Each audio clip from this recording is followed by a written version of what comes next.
I got called out to a customer's house because her heat was out. So the lady calls me and she says, house is really cold. She gives me the address. Drive out to the property. The lady opens the door. I say, hey, I'm here to fix the heat. She just kind of says, okay. And so I go in and I'm troubleshooting the furnace. The house, I think it was about 40 degrees in the house. So I'm troubleshooting the furnace. I'm in there freezing and I find out what it is. There was a relay that was bad.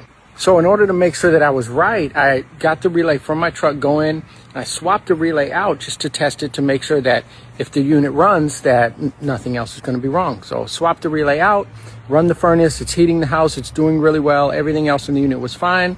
So I go to the homeowner, she was right there in the kitchen. I go in and tell her, hey, good news, it's just a relay, I've tested it and everything. If you want to go forward with that repair, then it's going to be, and I think at the time it was about $200.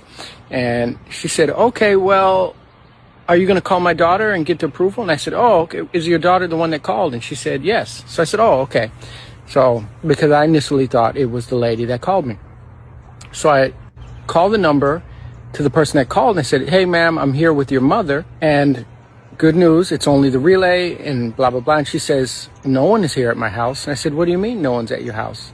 She says, I've been waiting here for an hour and no one showed up. So then I verify the address with her. She says, no, you're 4 houses down. So I went to the wrong house. So I go back in the kitchen. I say, ma'am, this has been a misunderstanding. I went to the wrong house. And the lady says, so my daughter didn't call you or anything? I said, no, I just went to the wrong house. And so the lady starts to cry and she says, I just prayed this morning. I told the Lord that I don't have the money to fix my heat and my house is freezing. And I asked the Lord if he would send someone to fix my heat. So she prayed that morning.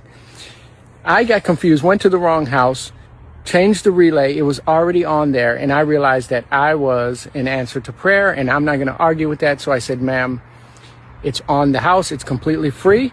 Left her with a nice warm house, went 4 houses down, fixed that furnace. And that is one of the most amazing, craziest stories in Fayetteville since we've been running our air conditioning business the last 22 years.